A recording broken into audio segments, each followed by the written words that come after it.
My name is Sterling, and I am on location.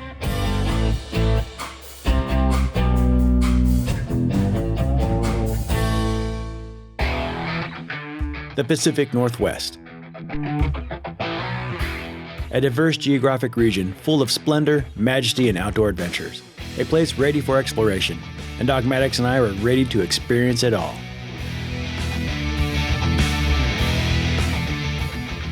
Outdoor adventures can be dirty, and when mining for Oregon Sunstones, I mean filthy. We are at the Spectrum Sunstone Mine near Plush, Oregon, open to the public, but one heck of a commute. In eastern Oregon, the joke is that everything is at least 2 hours away, and that's no joke. But if you bring some sunscreen, a sense of adventure, and don't mind getting dirty, you can dig for rocks that are attractive and possibly valuable. Hi, I'm with the Rich family. We're about to go mining. What brought you guys way out here? It's summer. We have summer off and we just wanted to go on a quick family vacation, and we've been wanting to come out here for about, 5 years now. And took a little bit. We took some side roads. Took about 8.5 hours from Eugene to get here, but we made it. Well, enjoy the trip. It's not all about being there first. So who's this? This is Sir Fenwick. This is our mascot. He goes there with us. He's a long-haired Chihuahua. Sir Fenwick. Sir Fenwick. Why'd you guys come to Spectrum Mines? You get to stay in their cabins and you get to run the belt or dig or whatever you want to do here. And so I thought it'd just be a perfect opportunity just to bring them out here to the desert out here and look for some sunstones. Right? We're about to run this conveyor. Well, it's going to be ran for us because we're not trusted with power tools. And it's going to be a great time. Let's get to it. Okay, thank you. The Rich family and I are participating in a high-grade conveyor belt run. Pre-prepared, high-grade ore piles are moved by owner Chris Rose using a backhoe. This ore is delivered to a specialized screen that separates the dirt and sand from the rocks and possibly valuable Oregon sunstones. It's dirty work and takes about 15 minutes that requires Chris and his assistant Ryan to complete. Once finished, the nearly 6 tons of processed ore is brought to a wash plant. The ore then drops onto a watered-down conveyor belt. There, for an hour, you can keep any gems you find. What about that one? What about that one? There's one. There's one. There's one. Hey, this is paying out. Look at that one. And that one. Look at that one. It's nice and shiny. What about that one? Look how clear it is. There's one. That one. Look at that shiny one. And look at that one. Look at that. There's another. That one's going by.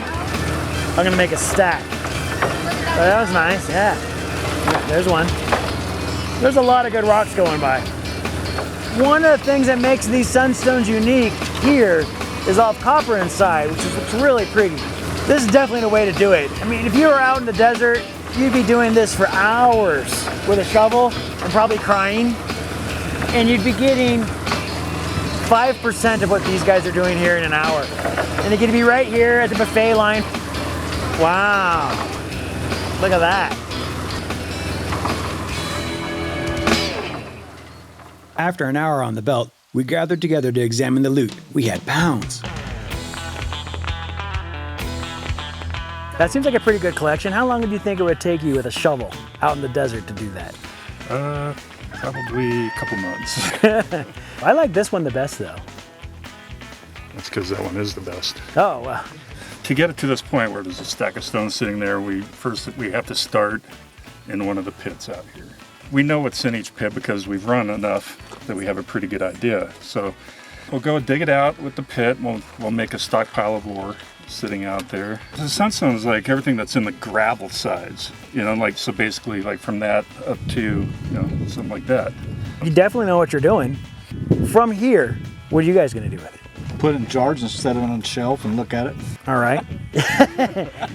But you guys have a great time? Fantastic. We had a great time out here. And on that happy note, it was time for the Rich family and I to separate. Chris, however, was not quite done with me.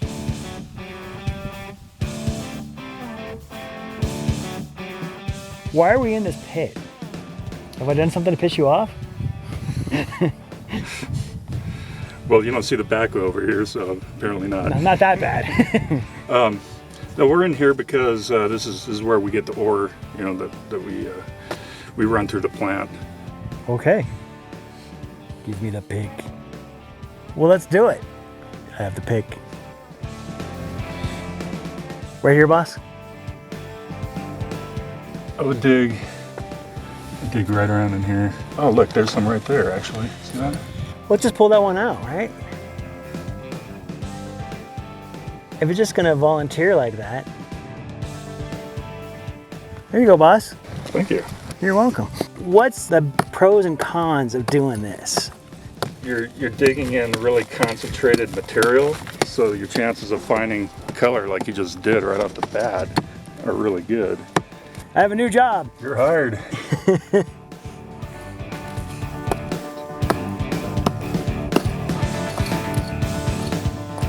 Well, what about that one, boss? Try digging in here. Okay.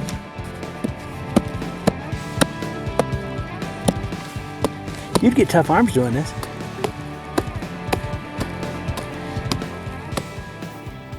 After my good luck in the pit, I passed the tools to Chris. He then prepared some additional ore and demonstrated the time-honored tradition of rock licking. That shows you care. You're licking rocks. We were soon ready to transition our piles of earth onto the waiting screens. We've just dug out this a little bit. Now we're gonna put this up here so we can screed through to get any of the finds that we missed. Do you think just one shovelful at a time is good, or how many? Do 1.5.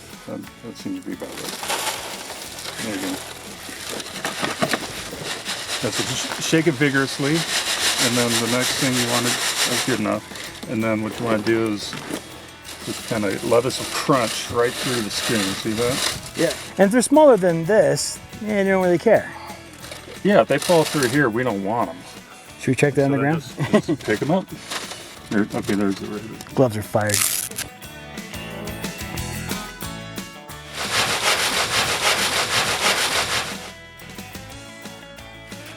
I knew I was gonna get dirty today. Is this little one with that inside there worth putting my fingers on? Yeah, that could actually be made into a strand of beads. A few hundred more of those will have a bead strand. All right. Almost there.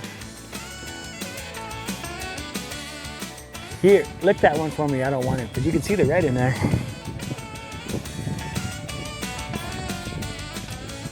Yeah, see? You bring it to life. A little kiss of life there. Great. You just lick the rock and put it back in my hand. That's not the kind of dirty I was expecting today. That's mining etiquette, though. So I found a few more rocks. Let's go find some shade, talk about them, and you can tell me how this all started. All right, sounds good. Great. You want me to bring these shovels? You can leave them here. All right.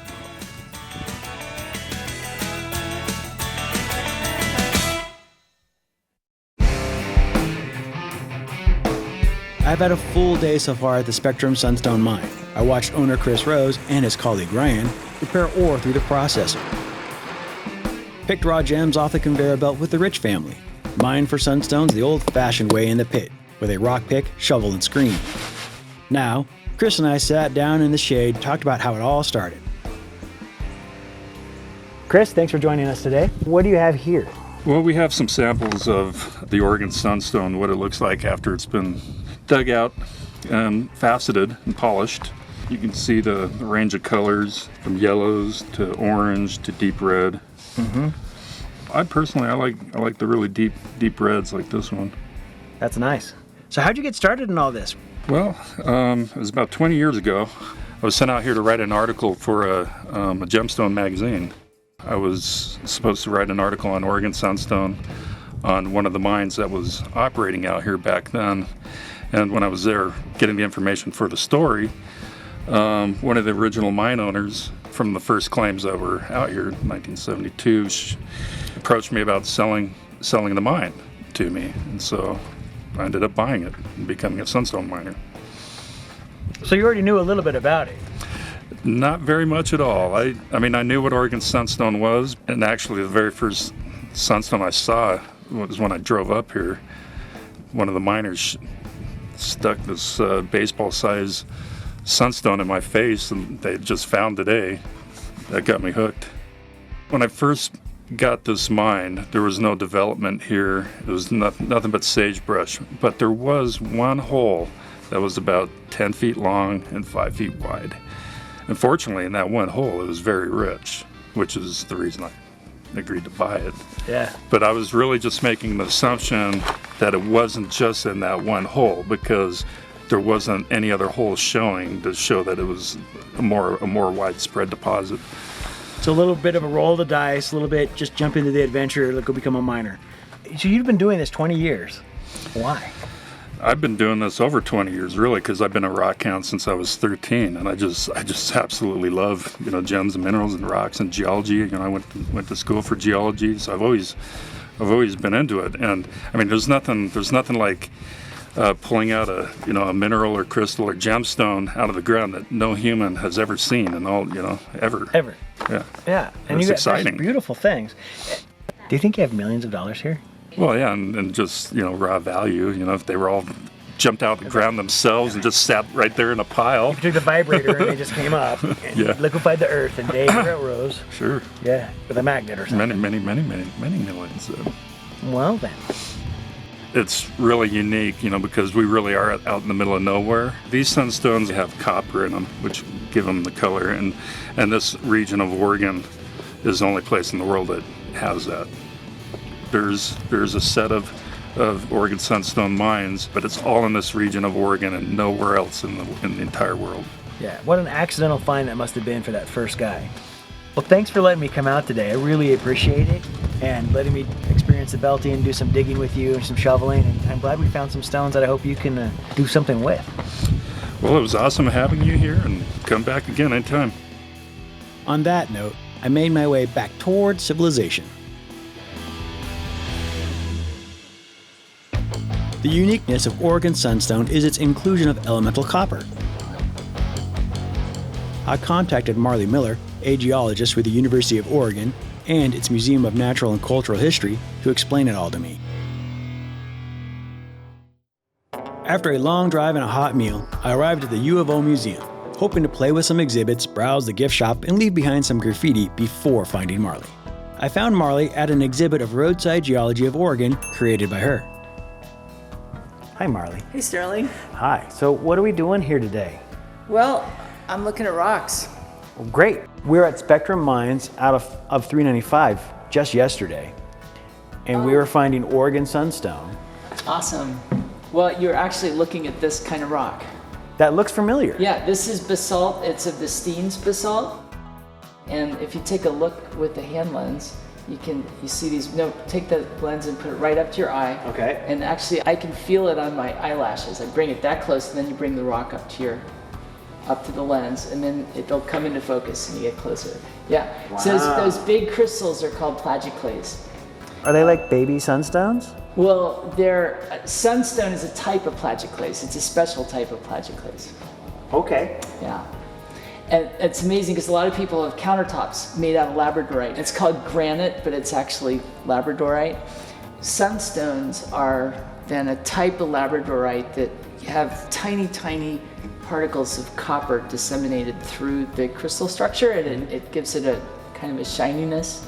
Okay. Like this stuff, the Vestines basalt, I picked this piece up here, whereas Lake Abert, I picked it up right along the shores of Lake Abert, but it's Vestines basalt, and Vestines Mountain is all the way over here. So the Vestines basalt covers this huge area. It's all this brown stuff, and these lava flows originated in the Wallowa Mountains, and some of them flowed all the way down the Columbia River out to the ocean. So we're talking hundreds of miles. Yeah, This yeah. river of molten rock. And you can see how much area it covers. There's over 70,000 square miles of land that is covered by the Columbia River Basalt Group. Okay. And its volume is more than 50,000 cubic miles. That's a big part of the country. Yeah. And you know how much air is in the Grand Canyon? No. The Park Service has estimated it to be about 1,000 cubic miles. So the Columbia River Basalt Group occupies a volume that's more than 50 times the volume of air in the Grand Canyon. And if you go to the Grand Canyon, it is mind-warping once you The determine how vastness. big it is. Yeah. I drew this map as kind of an early phase of this book project I did, Roadside Geology of Oregon. What I did is I took the state geologic map and I simplified it in a way that I could talk about more easily, and then I would use this map throughout the book. And then when the museum put together this geology exhibit here called Explore Oregon, they asked if they could use the map. So it's like, yes. Okay. Thanks so much for teaching me how to use this. Oh, well, certainly. And do you want to see some more things? Oh, you bet. Yeah, let's go.